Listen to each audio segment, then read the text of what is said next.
আসসালামু আলাইকুম রহমতুল্লাহি ওবরাকাতু। টাইপ সি মোবাইল চার্জারে অনেক সময় চার্জে নিতে চায় না, এই সমস্যার সমাধান টাইপ সি মোবাইল যাদের আছে তারা দেখা গেছে অনেক সময় চার্জে দিয়ে যান, দেখা গেছে ওই চার্জ নেয় না বা সারাদিন চার্জ দেওয়ার পরেও দেখা যায় যে মনে হয় 20%ও চার্জ হয় নাই বা চার্জিংয়ের অনেক সমস্যার সম্মুখীন হতে হয়। এটা আমি যতক্ষণ পর্যন্ত এই টাইপ সি চার্জার দিয়ে চার্জ দেই নাই ততক্ষণ পর্যন্ত আমি বুঝি নাই, কিন্তু যখন দিয়েছি তারপরে আমি যেটা পেলাম এবং কি এটা অবাক করা কাহিনী যে টাইপ সির চার্জার সিস্টেমটা থাকে একটু গোলাকার সিস্টেম।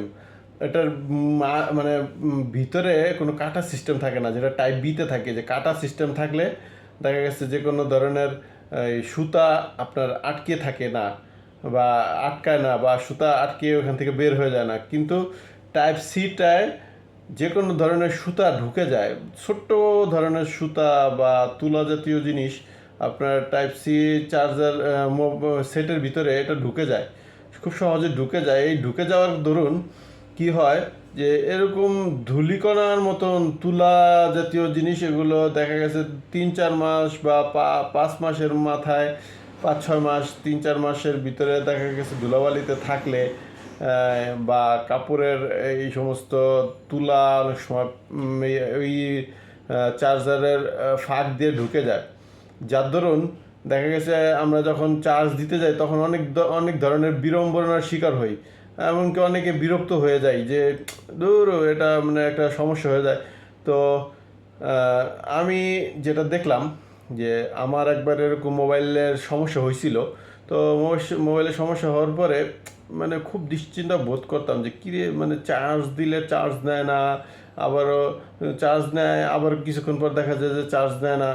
মানে এটার কাহিনীটা কি, এটা নিয়ে খুব একটা চিন্তাধারা করলাম। পরে আমি টেকনিশিয়ানদেরকে দেখাইলাম যে এটা সমাধান কি। পরে ওরা যেটা দেখাইলো, ওরা অনেক সময় কিন্তু সরাসরি দেখায় না।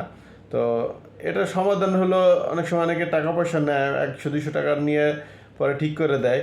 কিন্তু এটার মূল যে গোপন রহস্য সেটা হলো, আমি যেটা দেখলাম যে এটা যে ওই ফাঁক দিয়ে আপনি যদি সুই জাতীয় কিছু ওই দুনো সাইডে যদি মানে মানে লাড়াচাড়া করেন, ওটা ভিতরে ঢুকায় লাড়াচাড়া করলে বের করা ধরলে দেখবেন আপনার ওই টাইপ সির যে ফাঁকটা, ওই ফাঁক দিয়ে আপনার ছোট্ট ধরনের মানে তুলা জাতীয় জিনিস বের হবে। এই তুলা জাতীয় জিনিসটা যতক্ষণ পর্যন্ত পরিষ্কার না করবেন ততক্ষণ পর্যন্ত আপনার এই চার্জারের সমস্যা থেকে যাবে। তো আপনাদের যখন এই সমস্যার সম্মুখীন হবেন তখন ওই যে মেয়েদের যে মানে ছোটো পিন জাতীয় জিনিস আছে, ওগুলো দিয়ে ওটা পরিষ্কার করার জন্য চেষ্টা করবেন। ওটা যখন পরিষ্কার হবে তখন দেখবেন যে আপনার চার্জ দিতে আর কোনো সমস্যা হচ্ছে না। অতএব আমরা এই বিষয়ে চেষ্টা করব। আল্লাহ তাআলা তৌফিক দান করেন। জাযাকুমুল্লাহু খাইরান ফিদ দারাইন। ভিডিওটি ভালো লাগলে লাইক কমেন্ট শেয়ার করে সাবস্ক্রাইব করে আমাদের সঙ্গে থাকবেন ইনশাআল্লাহ।